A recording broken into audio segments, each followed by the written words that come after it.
Welcome to LOA Today. I'm Walt Thiessen. With me today is longtime listener, poet laureate, and Taya Master Anne-Marie Young. This is your Daily Dose of Happy. We are so happy you decided to join us today.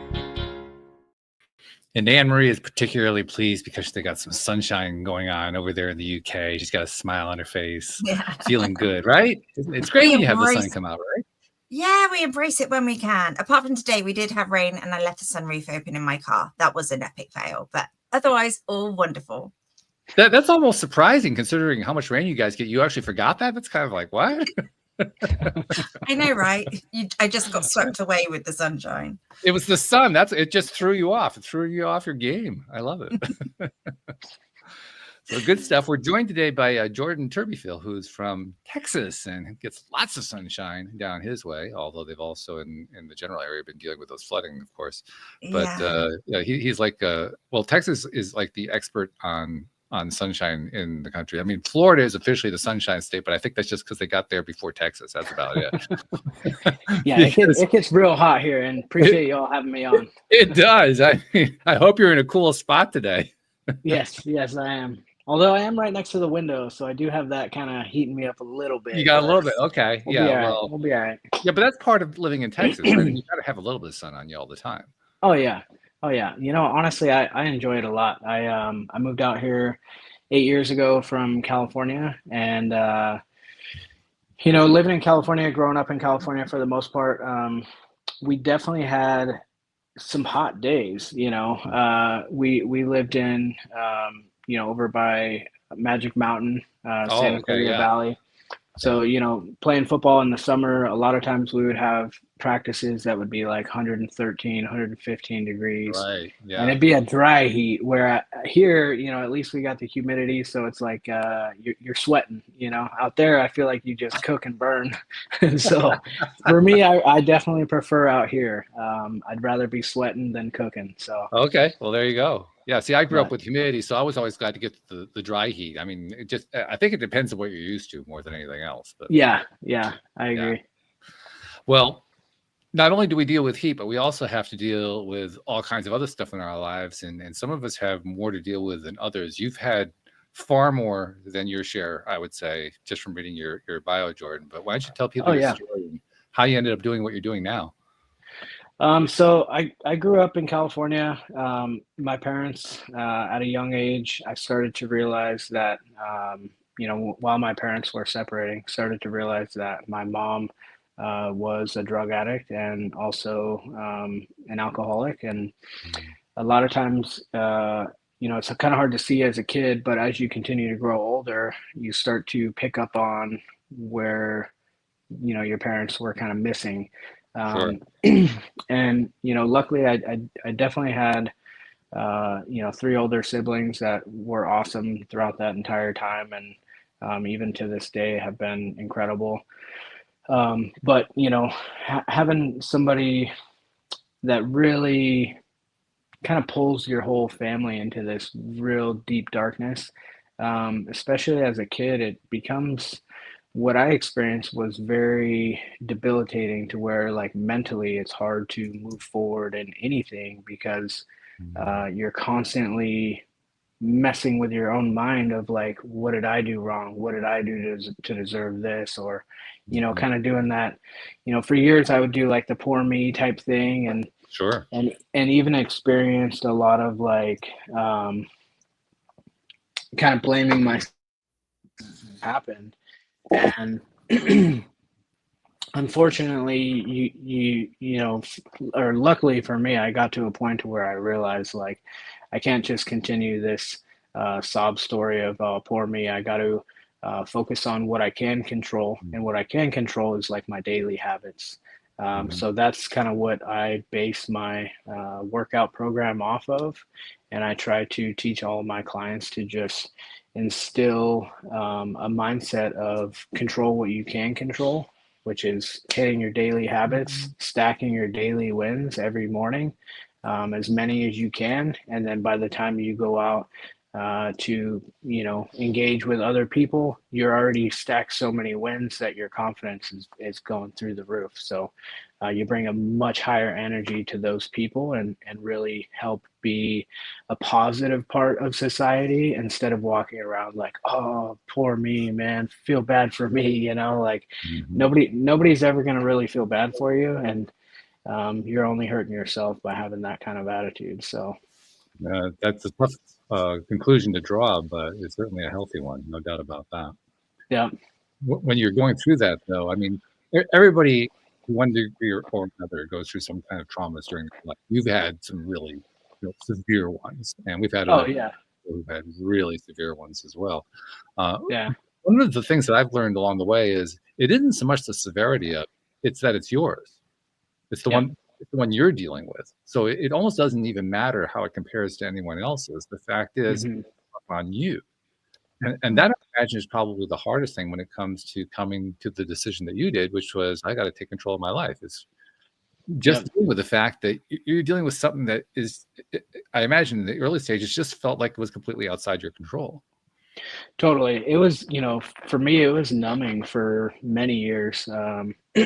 And I even went deeper into it and, followed those same paths and started Mhm. drinking heavily to try and like better understand like why, the mother that I grew up with, the mother that I loved, decided to, basically abandon her four kids and her husband at the time for drugs and alcohol.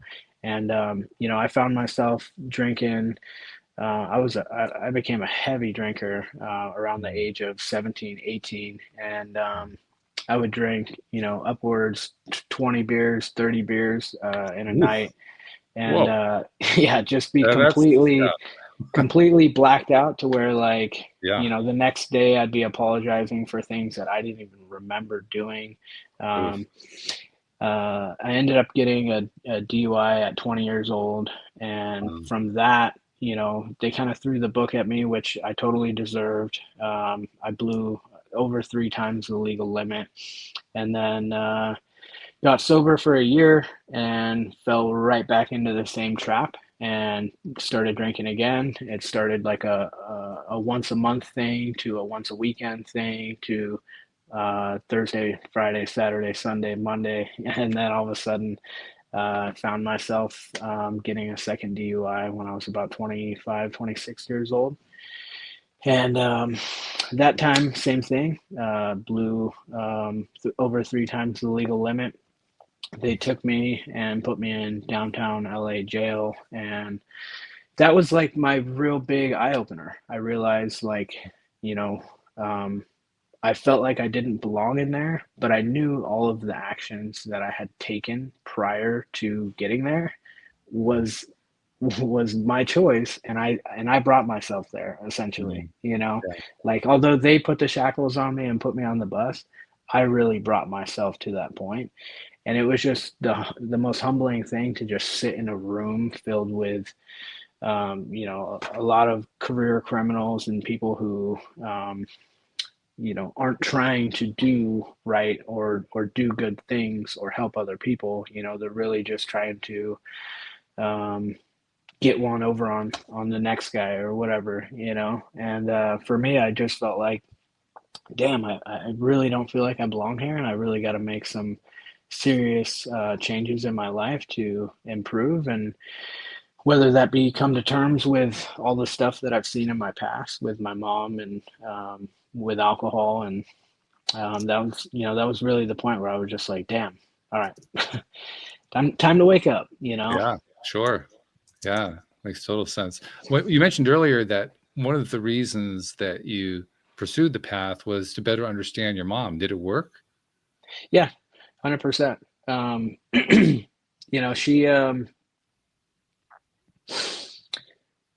she well, I shouldn't say that it worked. I don't feel that drinking, like, there's always a better way to get a better understanding, but Mhm.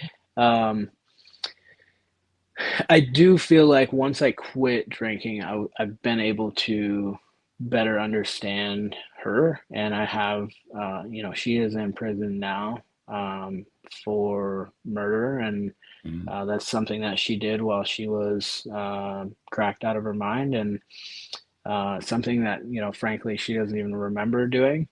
Wow. And that's, the kind of tragic type of stuff that happens when you try and escape reality. Is your body or something else takes over your body, but once you wake up, you're still going to be held responsible to those mistakes. And I'm very lucky. The 2 DUIs that I got, I didn't kill anybody, and I'm very grateful for that, to where I am able to be on this show and have a conversation with y'all, and Sure. hopefully try and help somebody that may be listening to drop the drink and just start doing what's best for them, instead of hiding and escaping reality. Why do you think so many people aren't willing to make that step? I think it's people just get comfortable. People want to they get in this comfortable spot where they don't really feel like they need to improve. And especially in my industry, I'm in the construction industry as well, and I see so many guys, so many men that just live on this like old standard of like, oh, I can't trust you if you don't drink a beer with me, or like, you can never trust a guy that doesn't drink. And it's just this brainwashing that I feel like that has taken place into men, and then it's being pushed from men into young men, and from weak fathers, creating these horrible habits of people who just start drinking as soon as they're 17, 18, and that's like a rite of passage. Like once you become a man, you can start drinking. But really, to me, the most strength comes in restraint. If you can restrain yourself from doing certain things like drinking alcohol, you're going to build so much strength within that, really it's going to show how much stronger you are than those people that are pushing those type of things. Look at like every celebrity, they're all coming out with their own alcohol and tequila and all this stuff and shoving it down your throat, and they don't care about the father that you are to your kids. They only care about the money that they're getting from it and putting it in their pockets, and and then they want to be the leaders that are trying to tell your children how to be, which is just Quite ironic. Yeah. Yeah, it's absolutely insane and completely backwards. So, for me, I'm going to be the sober one, always leading my family fearlessly, no matter what. And I believe every man should be doing the exact same, especially in times like right now. What do you think is different about now that requires it even more? I believe, with television and things like that, all the things that are pushed so heavily, I feel like with telephones or with cell phones nowadays, the technology, iPads, all those type of things, the propaganda is able to really brainwash people, and it starts from a really young age, and it's kind of tragic to watch. And I think once you separate yourself, like I've been sober for 9 years now, right? Or it'll be 9 years, November 21st. But once you Congratulations, by the separate, way. thank you, man. I really appreciate it. But once you really separate yourself from it, every day that passes, I feel like I start to see more and more areas where this like manipulation or brainwashing is happening. And that's really what I want to try and bring awareness to, and just help these people that are normal everyday people like me that might fall into this trap of just drinking every day, every weekend, celebrating nothing, and ending up heartbroken, bitter, and having to apologize for things we don't even remember. That just drives us absolutely mad, Yeah, that would do it. I've got two different paths I want to go on. I think I'm going to start with one briefly and then branch over to the other one. Yeah. The one I want to start with, it's your mom who was kind of the center point of all this while you were growing up. And moms play a really significant role in the Yeah. lives of the children. Almost more, I would say more so than the father does. The mom plays a bigger role, most often because she's more in contact. And also she's the one who brought them into the world. So from where I sit, that must have really been quite traumatic to experience that. Could you just talk about that piece for a bit? Yeah, absolutely. So I'm the youngest of four kids on my mom's side. So for me, I was always a lot closer to my mom than anyone else. She always, called me her baby, and I was her youngest, so she always gave me special privileges, and Sure, yeah. always tried to, do a little bit more for me. And it took me probably the longest to see what was really happening. And it wasn't really until I was probably 17 or 18 that I realized, when one day my brother came, and he was like, "Hey, we got to go find mom." And I was just like, "Okay, like, what do you mean?" You know? And me, him, and my other brother went and found my mom or at least where he thought she was staying, and it was at a hotel in a really ghetto area. And she had basically a room in there, and she came walking up, and she didn't even recognize us because she was on so much meth that she was just like totally spaced out. And she opened the door and tried to run inside and swallow a bag of meth that was on her counter. Wow. And we pretty much tackled her onto the ground and ripped it from her mouth and called the cops and pinned her down. And from there, we took her to a rehab center, and she checked herself out the next day, and didn't see her again or hear from her again for a few years, which was heartbreaking. We did everything we could, or at least we felt like we could, to try to help her. But Sure. I think being the youngest, it always affected me in a way that I always felt very angry. um, I always knew that there was something a little off, and like I can remember even in like second grade, one of my friends, we were playing during like lunch, and he said, your mom's a psycho, B word. And I can remember beating him up that day and getting suspended from school in second grade, and that was kind of I played football all through high school, and that was kind of my outlet to release a lot of my anger. And that's really what it did to me. It made me very angry, and I used to punch holes in walls. I used to headbutt holes through walls. Wow. I've headbutted a street light until I was bleeding head to toe, just out of pure anger. And now, again, I have a lot of strength from restraint and learning how to control that type of emotion, and just understanding like we can only control what we can control. And focusing on trying to control somebody else's actions is going to, eventually drive you mad. And that's why it's so important to not focus on that type of stuff. But yeah, it was always heartbreaking with that type of stuff.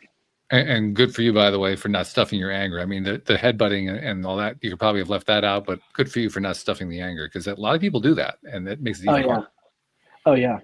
Yeah, I think a lot of people, especially men, I feel like they do struggle with the anger stuff, and a lot of people, don't share those type of emotions, Oh, and yeah. instead they just uh, let it out behind closed doors and stuff like that. And I think it's important to just be open with who you were and where you're at now, and look for ways to improve.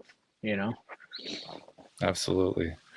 Most of us hear a story like this, and unless we've been through something similar, it almost sounds like it's from outer space just because it's so far outside. I mean, Emery, isn't that the case? Do you this feels like it's wow. It's a life away from anything you know. And yeah, I mean, my mother didn't drink at all until she got Alzheimer's, and then she liked the odd brandy, or rum, I think it was. But my dad was a Marine, and beer was part of that culture. But it was it was just more of a social thing. But I know in Britain, drinking is a culture over here, and when we go abroad, there's just groups of British just drinking and drinking, and it does ruin lives, doesn't it?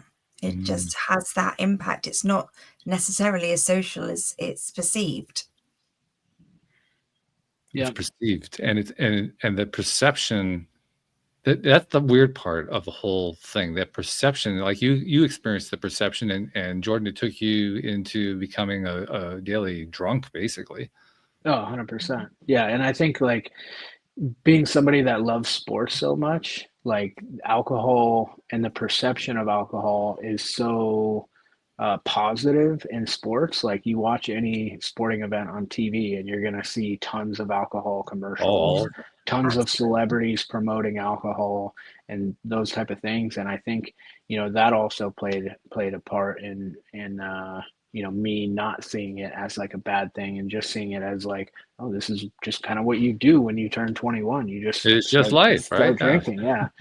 And no, I don't agree. I think God made us 100% perfectly, and we are the most incredible creations on this earth. And the best thing that we can do is remove all the man-made things that I believe are fake and are detrimental to our health, and just live a life where we're seeking God and His purpose for us. And so some more weird things, like I don't use deodorant, I don't drink soda, I don't. That's saying something in Texas, by the way. yeah, I used to love Dr. Pepper a lot, especially once I quit drinking alcohol. I was like a big soda drinker, but I realized how it made me feel all the time. And I just started, I don't do any nicotine. I don't do any marijuana, nothing. I don't even take Tylenol. I don't take allergy medicine, nothing. So I try my best to eat as healthy as possible. Obviously, food is what I feel like the first sin biblically. So it is not the easiest thing for everyone to stick to very good food as we would like to, but obviously I do my best to just stick to my macros and stick to eating good things and not just junk or fast food. Right. So. Yeah. Okay. Good. I mentioned that I had two tracks in mind. That the one with your mom there and her influence on you. That was the first track, obviously. The second one is one I've been exploring quite a bit lately and touching on a number of times here on the show. And it ties into. I mean, it originally comes from all the different episodes where I've interviewed different people here on the show with Anne Marie and Joel and Jody Lynn, my other co-hosts. And learned a whole bunch from them. But it also has stemmed from people I know online, in my personal life, offline, all that, where I've really come to notice what the role is of self-talk and self-think. And what I'm really grasping is not only does that undermine us when it comes to things like an addiction, not only does it undermine us when it comes to relationships, when it comes to career and so forth, but it undermines us in ways that we don't even recognize most of the time. One of my favorite ways to express it is if we treated our friends the way we treat ourselves, we wouldn't have any friends because we're really that rough on ourselves. We're really that cruel, right? Totally. Isn't that true, Anne-Marie? Yeah. Yeah, so true. And because of that, I've really been focusing just on almost everybody I meet, kind of asking myself, how much do they beat themselves up? And what kind of impact has it had on their lives? And how have they either dealt with it or not dealt with it? Because it's actually become my way of understanding people a little bit better. So I'm kind of curious, if I pose that to you, how do you think about that? Do you find yourself being somebody who's still a bit tough on yourself? Do you find yourself giving yourself slack, or what do you do? So, I would say I'm very tough on myself, but one of the things that I've learned to really enjoy and love is to find the time to forgive myself for like the mistakes that I make.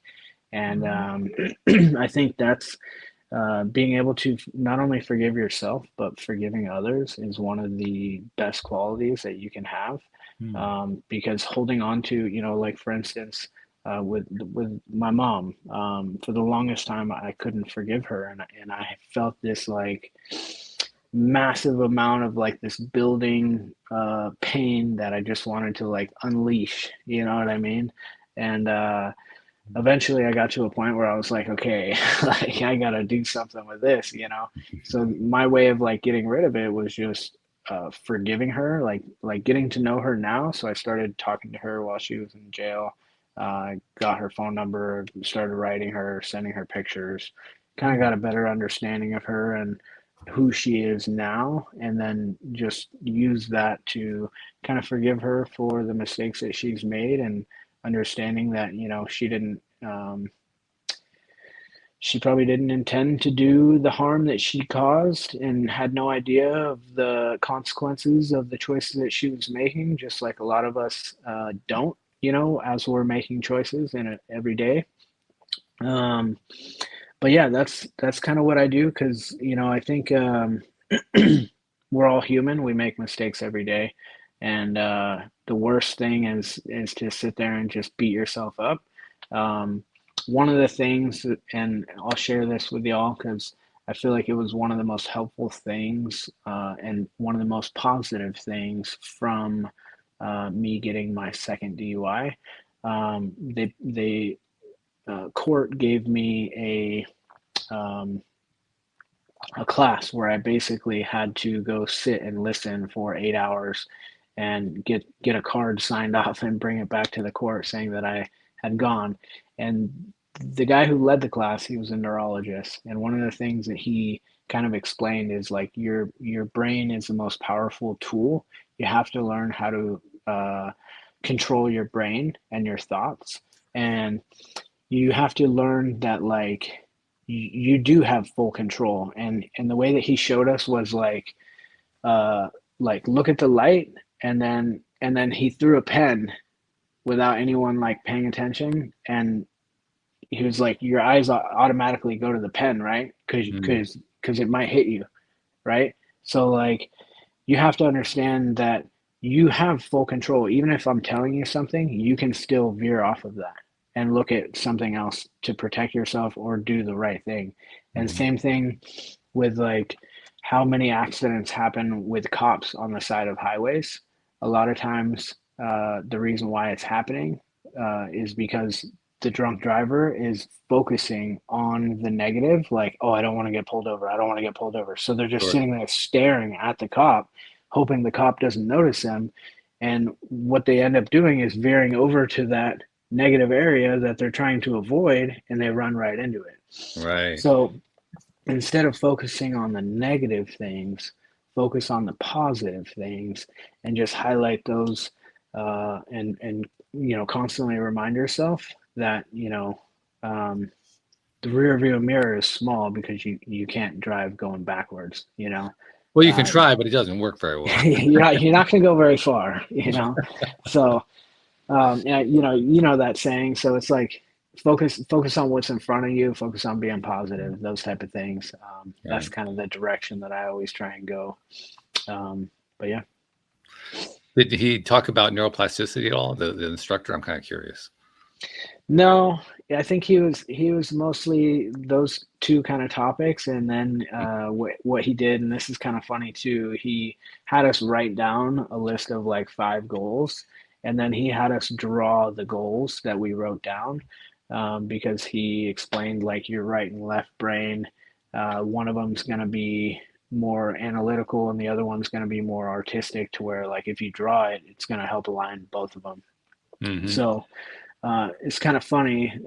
I got my second DUI when I lived in California. So I drew the state of Texas and that I wanted to live in Texas and have a family.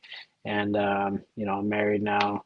My wife is pregnant with our fourth baby. Congratulations. And Congratulations. thank you. Thank you. We're stoked. We can't wait. Another boy. So, That's great stuff. But yeah. Go ahead, Emery. No, I was just going to say, I don't know about you, but I just find it so much easier when you know how the brain works and how your mind works, it makes things clearer and you can see how you can take control and why things happen and how your wiring is. And I think it just makes it easier to understand. I just think we should teach this in schools. Oh, 100%. Yeah, I 100% agree. Like, I started to realize so many things about, like, not everything's going to go your way, especially like in business, right? So like I do flooring. I'm a flooring contractor out here in Austin, and occasionally things will happen in my business where I'll start to go down that negative path in my mind, and I'm like, no. Immediately I'll stop myself and be like, don't even go down that path, because once you create that path, then you're going to be like on a loop, just going over and over and over. And, it just does no good. It's nothing positive ever comes from having that type of mindset, Although it does point to the neuroplasticity part that I was referring to earlier, because that's the training of the brain. In that case, it's training the brain in the wrong direction, but it's still training the brain, and to me, I always take solace in that, because if I can train the brain negatively, that means, hey, I can train the brain positively too. I could actually develop that kind of a mindset and make it habitual. Yeah. So you're similar to me. Like you learn from negative things how to turn it into totally positive things. Absolutely. That was one of the things, like looking back now, I definitely learned a lot of positive from my mom, but most of the stuff that I learned was negative. But I learned, like, all the things that it taught me from the negative was positive. Like it taught me to be sober. It taught me to be present in the day. It taught me to be a better father. It showed you what you didn't want, so that you could get a better idea of what you wanted. 100%. Yeah, that's powerful, because once you have clarity, because the clarity is what we're really seeking. Yeah. We want to have a clear idea of what we want and where we're going and how we're going to get there. Yeah. When we don't have that's when we're actually susceptible, when we don't have that level of clarity. Oh, yeah. Yeah. And like one of the hardest things for me, I did mention that I started talking to her again and tried to really reconcile that relationship. But, unfortunately, with how prisons and jail systems are, a lot of drugs still get into those. Yeah. And unfortunately, they do have a lot of access to that. And I think because of that and because of her mindset, she's still using drugs. And it was very apparent because, majority of our conversations were not about how her grandchild is or how I'm doing. It was just about, hey, can you send me $20?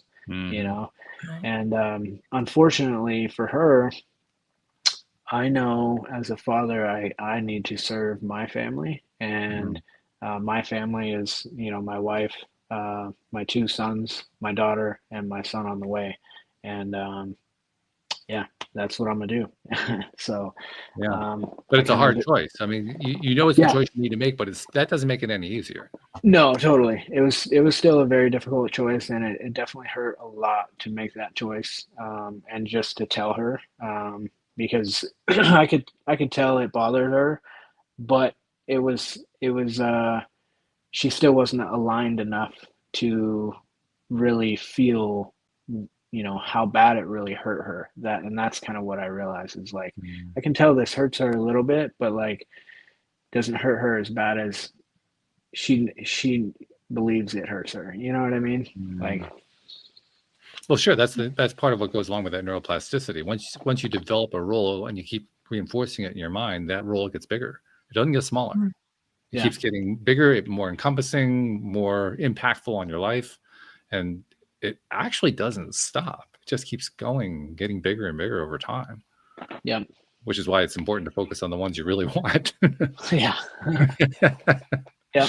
Yeah. And it's just all about energy too, you know. For me, I that's what I try and focus on as well, especially with my family. It's like, you know, going to the gym every day, working out every day, reading self-help type stuff, motivational type stuff every day, reading the Bible every day. Those type of things are all things that are going to raise your frequency to where you're going to bring a much better energy into a situation. And I think a lot of people in construction, they focus so much on chasing the dollar that they neglect themselves, and then they come home with this shit energy, and they give their family that shit energy, and in turn they end up fat, divorced, never seeing their kids because they got all the jobs that they wanted, but they're not making the money that they want. And you know, those are all the things that I think if you asked any man in construction if he wanted that life or if he wanted the life where his kids respected him, Sure. I think, and his wife loved them, you know, I think they would all choose to be that father figure and be loved by their wife over money. So, do you find yourself encountering people in the trade that you're in who are in a similar situation, perhaps in some ways, to what you've gone through, and who are also making similar choices to what you're making? Yeah. Oh, yeah. Yeah. I do find there's definitely people that are out there that are sober. And, you know, actually, one of the guys that was on my training program, he's been sober for a few months now. And he actually got his wife sober. And he's been, you know, in the trades doing tile for 20 years. So for me, I mean, that was like one of the best messages I ever received was, you know, he thanked me for helping him get sober because now his wife is sober and their relationship is like really blossoming in the direction that he's like always hoped.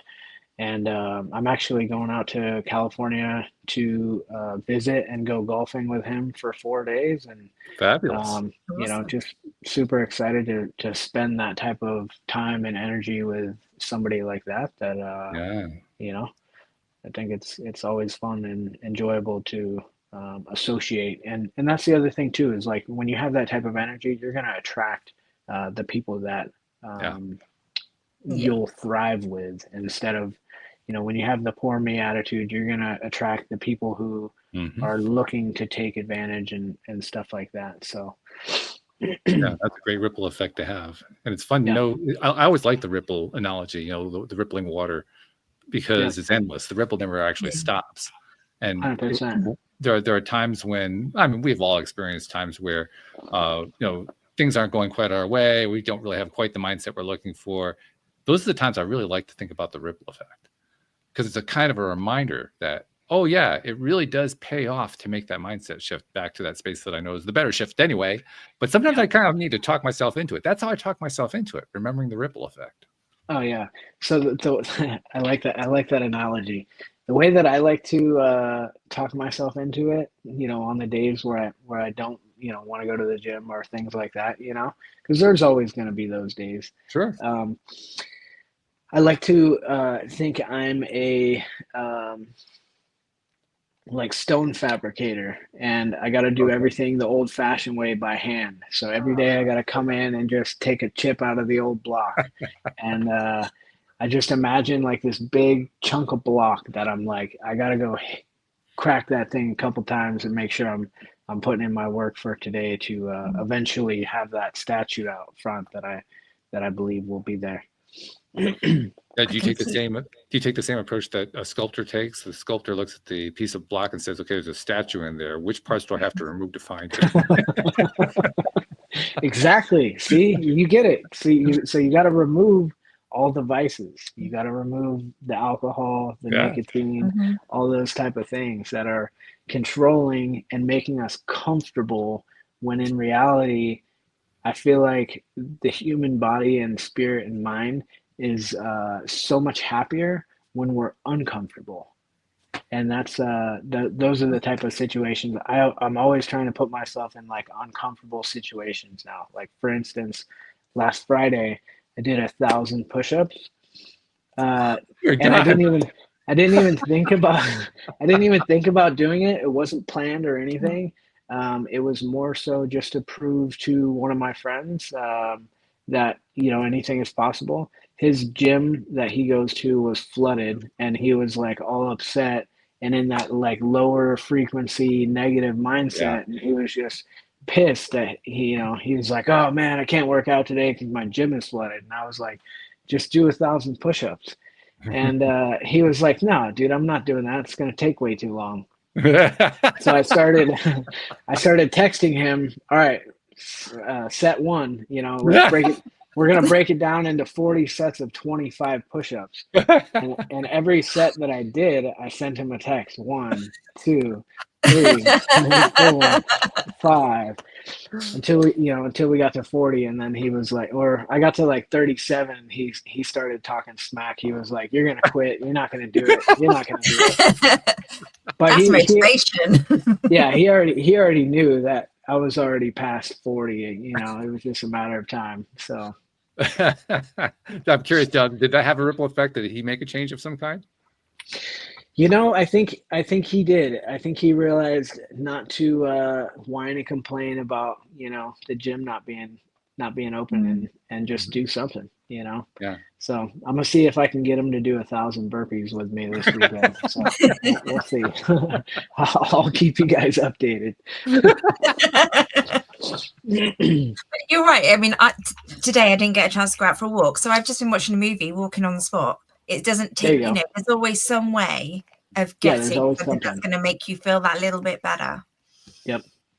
Yep, 100%. There's always some way. And I'm weird. Like I like to try and make something out of anything. Like, for instance, if you golf, every time you get a bogey, do 25 push-ups, and by the end of it, hopefully you're playing a lot better golf, because if you're not, you're going to be jacked. And either that or the guys behind you are going to be really upset. You're just carrying around one club because you can no longer carry the bag. Yep. So like little things like that. Like I'm super competitive. I try and instill that in all of my team, and just get them to like, I'll deliver a bunch of bags of concrete, and I'll be the first one to start bringing them in there and seeing how quickly I can go back and forth. And you'll see them, if you're ever on a job site with us, like you'll see them immediately try and like match my energy. And that's like, that's why I believe we're so successful, and why we'll be successful going into the future, is because I refuse to slow down and be comfortable or complacent. And I know that leadership starts from the top and rolls its way down. So, well, you also make choices about your focus too. I mean, I think your focus is really driving all of that. Because I mean, it's not like there's a lack of negative things in the world to focus on. There are plenty of them. Oh, you just choose to focus on what is actually going to help you. Yep. Yeah, there's so many distractions out there that are trying to pull at everyone's energy. Oh yeah. And yeah, like I keep beating the dead horse. We got to focus on what we can control, and do everything every single day to push ourselves as far as we can go, until failure, essentially. And every day that we push ourselves till failure, the next day your failure becomes even bigger, and gets even bigger and even bigger, until like you're so much further down the road than like the people who are attempting to compete against you, that when you come face to face with them, it's like they're not even a competition. They're light years behind you. Oh yeah. Yeah. I mean, well, you're talking about the business world. If you're in the business world and you're focused on your competition, you can pretty much write off your year. Yeah, 100%. Yep. I mean, that's just the way it works. If you're focusing on how well your business is going to do, you're going to do okay. Yep. I'm an entrepreneur too, so I know exactly what you mean. And that's probably one of the biggest traps. I think it's the trap that captures people the most early on when they're first starting out in business. They don't realize that actually plays a role. Oh yeah. And it's it'll eat at you. I had a year where I did that, I focused on, you know, where my competition was doing better, and quickly learned like, oh man, like I'm becoming that, you know, Mm. and everything that I'm focusing on, I'm falling towards, and I had to remind myself of like, you know, the neurologist and everything that he kind of taught me about sobriety and stuff like that, and how to control the mind, and yeah, just basically went back to the basics, and now it's just all about me. I know I can be the best version of myself every single day, and that best version is going to attract clients that we want to work with and that are going to benefit us, and will benefit them at a much better uh, pace than if we were, you know, just focusing on the money or focusing on the competition or anything like that. Yeah. I'm also thinking about, from my own experience, I went through, my crash and burn was with the 2008 financial crisis. My business got wiped out by that. Yeah. And I had a hard time recovering afterward. I could easily, during that time, I was doing web development work and helping people market their small businesses and things like that. Mm-hmm. And I was really good at reading somebody else's business. I was really, really good at it. They didn't always follow my advice, which usually sucked because it meant that they were about to go down the drain. But nevertheless, I was really good at it. The thing that continues to amaze me to this day is how bad I was at analyzing my own. We can see it so much easier in somebody else. Yep. But yep, and that's the other thing too. No, that's not me. No, I'm not the one who's in that camp. Yeah, and that's one thing that I will say, like, about the mindset, fitness, and nutrition. So I do flooring. I'm a flooring contractor. I also sell stuff on eBay. I sell sports cards on eBay, but then I also do mindset, fitness, and nutrition coaching. Mm-hmm. And I do it all virtual, so it's not something where you have to live here in Austin. Right. But what I notice is a lot of people, they don't see their true potential, and like, it's easy for me to really see people's potential and to push them further than what their you know, thoughts of themselves are. And I think we got to open more people's minds and hearts open to seeking help to better themselves, because you know, when I got mentorship, I hired a mentor 2 years ago. He helped me grow so drastically mentally that it was like, oh shoot, like, man, I gotta like teach this to other people, because I see all these other people at work that are just like, you know, struggling, and it's like, damn, like, it doesn't have to be that way. One of the things you picked up from him, just like one example of that. One example is just being absolutely relentless. So he gets, for whatever reason, he gets attacked on social media a lot, and it's always from people that aren't doing as well as him. And that was one of the things, like, for me, that attracted me towards him. I had a builder that I had worked with that created this like fake scenario and tried to kind of like drag me under when the market took a dip out here, and he was like holding on to a couple spec houses that he wasn't able to sell, but he was still paying all the interest on. So instead of taking a hit in that, he decided to not pay me and my team on two of the projects. And he was successful in distracting me for 2 months to where I wasn't able to file a lien on the project, which, lesson learned, you know. But just that whole situation was like, man. And then I got the mentor, and he kind of explained all these things about it. Like, the people that talk crap about another man are never doing as well as that other man. And that's like the worst characteristic of a man, is somebody who gossips about another man, you know? So like, I'll never use another man's name or anything like that, like negatively. Even the ones that I felt like have done me wrong, like all of those instances, all they've done is made me a better person, because I learned drastically and quickly on how to avoid those situations from ever happening again.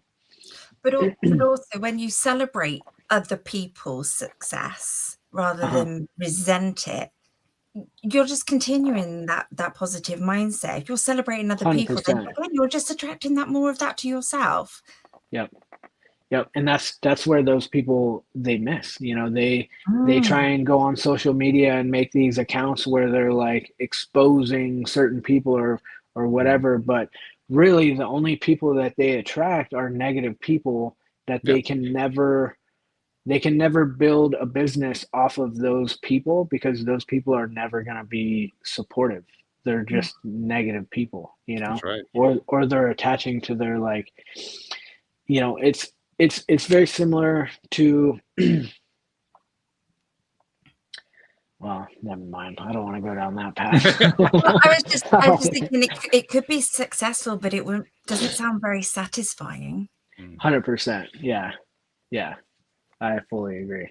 It also ties into what I was talking about earlier about that self-talk, because I've come to realize over time that whenever I encounter somebody who's bad-mouthing somebody else or something else on a regular basis, they're reflecting what's going on in their minds on a regular 24-hour basis.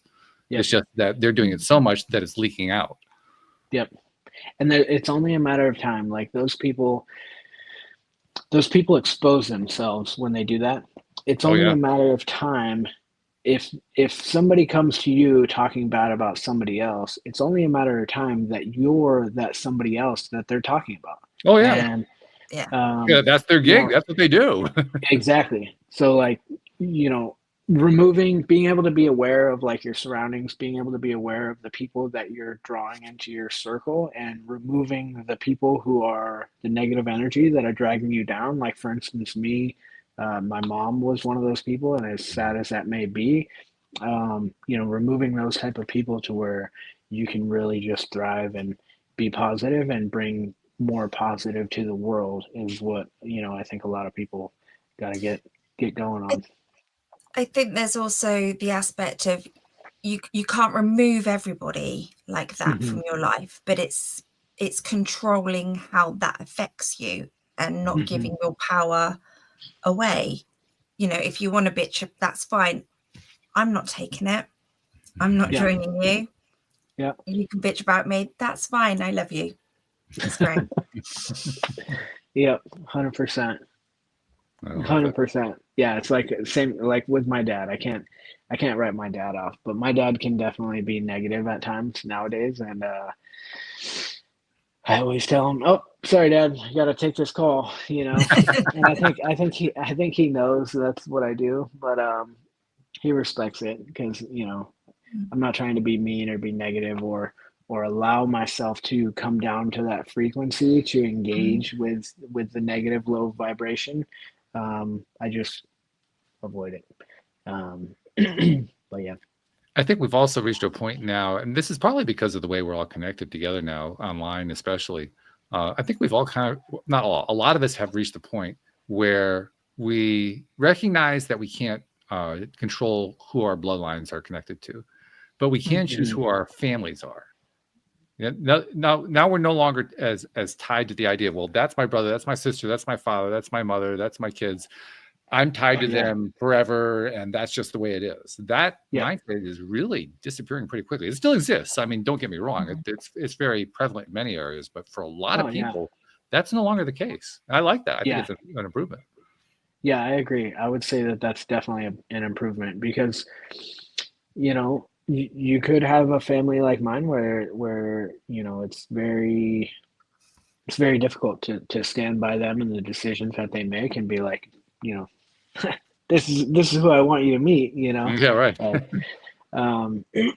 And I think a lot of us are pushing ourselves to a point to where we can be a lot better than the way that we've been raised and brought up, and we can positively affect the world in a better manner than anything we've ever been taught because of how far we've pushed ourselves to get better every day,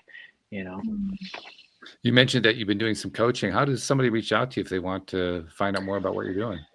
You can reach out to me on Instagram. My Instagram handle is one.contract.flooring. And just shoot me a message about fitness and, we'll get you on the program and get you going. Okay, that'd be good. And we'll Jen will also, when she publishes the episode, she'll include a link to your site to make it easier. We like to make it easy whenever we can for people. Oh yeah. No, yeah, that's the best way to do it. Appreciate you guys a ton. We actually have a couple other things we like to do at the end of the show. First, I'd like to ask Anne-Marie to kind of tie things up for us because she has such a wonderful perspective from a couple of different ways. I mean, you've already seen what kind of mind she has just from the contribution she makes, but she's also a former listener. So I kind of say, well, she's the listening audience kind of represented on screen. And I want to know what they're thinking. So Anne-Marie, what are you thinking today? Oh, I think I love the fact that it's all about the energy you're creating, and we always use the ripple effect, but it's just so true, and it can go on for generations. One thing you say might just hit the spot and be passed down to the family. So I think your energy and being aware of that is so good. But I also love the fact that with you, Jordan, and I think this is important because this is what my coach does, is that it doesn't just focus on fitness, because fitness is for your physical body, but your mental part of your body, your mental state is so I think having that all in one and changing your mindset and changing your physical set, it all comes in one. So I love that. But I don't want to say the show was wasted, but the nugget I got from this was at the very, very beginning was when Jordan said, starting your day with wins. It's starting your mindset in the right spot for the rest of the day in a positive mindset. And if you're winning at the beginning, you're going to be winning at the end. Yeah. Yeah. And if you have the other thing too, is like, just imagine you have 20 wins stacked up by the time you go out to like work or your job.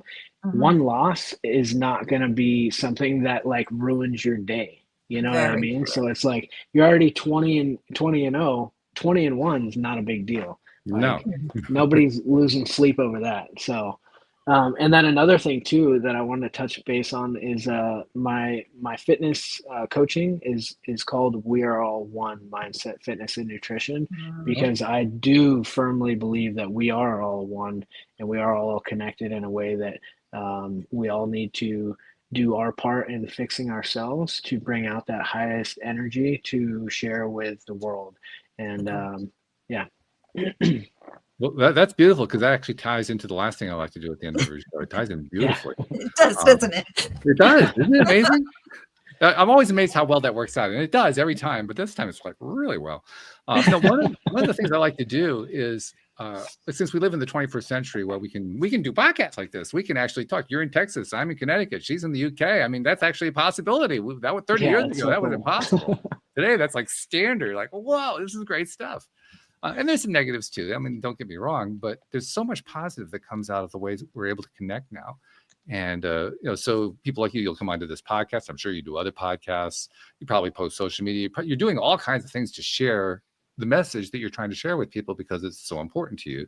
And you're sharing it with people most of the time. You don't even know who they are. Never met them, never will meet them. And that's where I realized there's something that's new in the 30 years that have developed this whole technology that we didn't have before. We have people following us who we don't know anything about, and we don't know how we're really affecting them.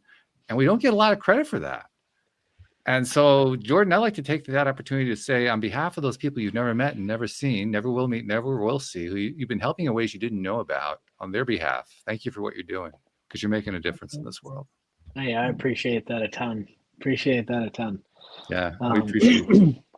And one thing that's kind of funny that you mentioned, meeting people online and stuff. I actually met my wife on Instagram. And, did you? We did the long distance thing for a year, and then finally moved out to Austin, Texas, and we've been super happy ever since. So you never know. You never know who's on the other side of that Instagram DM or stuff like that. Baby number 4 on the way from that Instagram post. That's right. Yeah. Yep. That's right. So exciting. Yeah, good stuff. Well, keep doing what you're doing. We really appreciate you doing it here, and I know you're going to keep doing it everywhere else. I don't have any doubt about it, but keep going. You're doing some good stuff. Awesome. I appreciate you all the time. Appreciate you having me on the show, and awesome conversation. Thank you very much. Thank you to our podcast listeners everywhere. We'll see you all next time here on LOA Today. Goodbye, everybody. Bye.